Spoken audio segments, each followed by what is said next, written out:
Ora maido sapa wong sing pengen susah, sinaosa urip ning donya males ngibadah.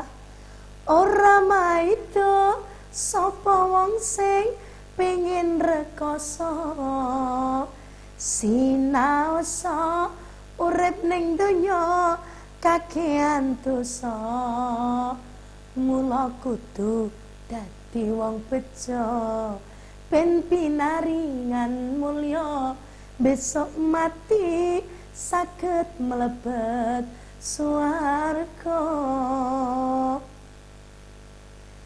Assalamualaikum warahmatullahi wabarakatuh. Hamdan wa syukranillah. Qala Allahu ta'ala fihil Qur'anil azim. A'udzu billahi minasyaitonir rajim. Bismillahirrahmanirrahim. Wal 'asri innal insana lafi husrin illal ladzina amanu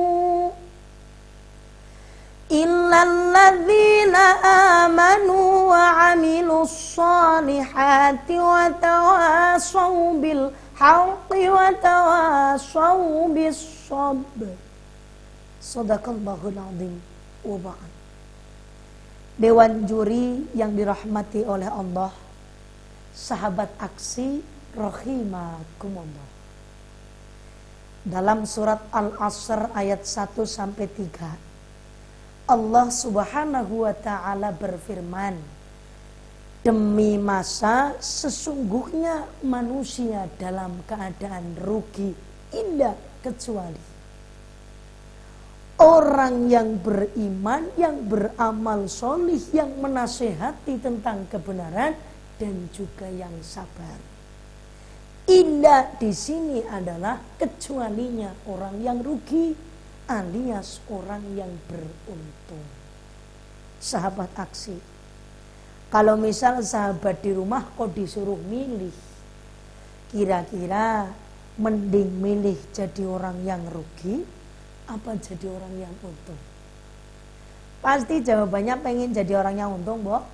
Kalau cara orang Jawanya ya pengen jadi orang bejo, sebab rugi rasane pahit, bejo rasane legi. Rugi itu rasanya tidak enak, untung rasanya nikmat. Sahabat yang dimuliakan oleh Allah Subhanahu wa ta'ala, Kanjeng Nabi Muhammad SAW sampaikan, untung dan ruginya seorang manusia tidak ada orang yang tahu rasanya seperti apa kecuali hikmah dari Allah Subhanahu wa ta'ala. Maksudnya, tidak semua yang rugi itu pahit, tidak semua yang untung itu manis. Pernah ada sebuah kisah diambil dari kota Yaman. Ada seorang guru besar, sebut saja beliau asmanya Syekh Ahmad. Beliau punya murid namanya Fulan. Sebut saja Fulan. Anaknya ganteng, gagah, gede dhuwur, anak saudagar kaya, sregep ibadah, sholatnya rajin, penghafal Al-Quran. Akan tetapi usia sudah 30 tahun Fulan belum menikah. Akhirnya di sini Syekh Ahmad tanya, "Jane kamu kenapa sudah tua begitu belum menikah?" Fulan jawab, "Sebenarnya saya ya pengen menikah, Syekh.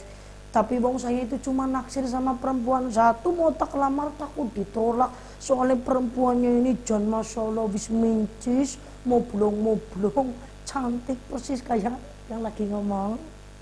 Jadi saya takut ditolak, Syekh." Akhirnya Syekh Ahmad mengatakan, "Ayo aku temenin kamu melamar, donga sing angel-angel supaya lamarannya diterima." Akhirnya Fulan diantar oleh Syekh Ahmad untuk melamar Fulanah. Setelah sampai di sana, alhamdulillah sahabat, lamarannya Fulan diterima. 4 minggu kemudian mereka menjadwalkan akan menikah. Akan tetapi ketika Fulan sedang mempersiapkan diri pernikahannya supaya bisa terjadi dengan mulus, supaya bisa terlaksana dengan baik, di tengah-tengah persiapan Fulan, Fulan mendapatkan kabar dari Fulanah, dikirimkan pesan oleh Fulanah bahwa Fulanah ingin membatalkan pernikahan. Kaget. Dadanya sesek remuk, kalau kata orang zaman sekarang ya ambiar rasanya. Ini sudah persiapan matang malah dibatalkan. Akhirnya Fulan terdiam, diam saja bang, sudah dibatalkan terus gimana lagi. Barang krungu-krungu, dengar-dengar beberapa waktu setelah pembatalan pernikahan, cempulaknya ternyata Fulanah menikah dengan laki-laki lain. Tambah remuk berkeping-keping sahabat. Akhirnya banyak orang-orang Yaman yang tidak suka beribadah, tidak pernah sholat, mengatakan tuh dilihat dawer Fulan itu sergap sholat, sergap ngaji, cuma minta istri Fulanah nggak dikabulin, malah ditinggalin bojo sama orang lain. Mending aku nggak pernah sholat, minta apa-apa diturutin. Akhirnya karena mendengar seperti itu, Syekh Ahmad mengatakan, nasibe Fulan melasi temen, kasihan sekali bang, bocah pinter-pinter kok bisa ditinggal menikah dengan wanita lain, rugi sekali dia hidupnya, usahanya sudah seperti apa tapi tidak hasil apa-apa. 1 bulan setelah pernikahan Fulanah, terdengar kabar ternyata Fulanah mendapatkan penyakit yang sangat kronis, yang sekarang sering disebut dengan kanker payudara, yang membuat payudara sebelah kanan Fulanah harus dipotong habis.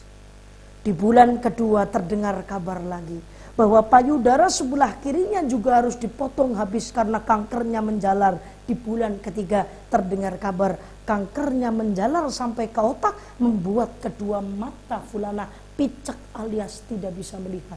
Dan di bulan yang keempat Fulanah meninggal dunia, kalau kata orang Jawa modar. Pertanyaannya, Fulan tidak jadi menikahi Fulanah, untung apa rugi? Untung. Enak apa enggak? Enggak enak. Wong ditolak, ditinggal menikah, persiapan sudah Masya Allah. Berarti betul kata baginda Rasul, untung dan rugi tidak ada orang yang tahu dalam kehidupan kita sehari-hari kecuali hikmah yang Allah berikan. Enak dan tidak enak semua tergantung hikmah yang sudah Allah berikan. Pertanyaannya, bagaimana supaya sahabat aksi semua yang ada di rumah, kita semua khususnya saya bisa menjadi golongan orang yang beruntung? Buka puasa makanya salah ke bosok anu garis siji. Sahabat SMS yang banyak, besok insya Allah saya sambung lagi. Wal afu minkum, wassalamualaikum warahmatullahi wabarakatuh.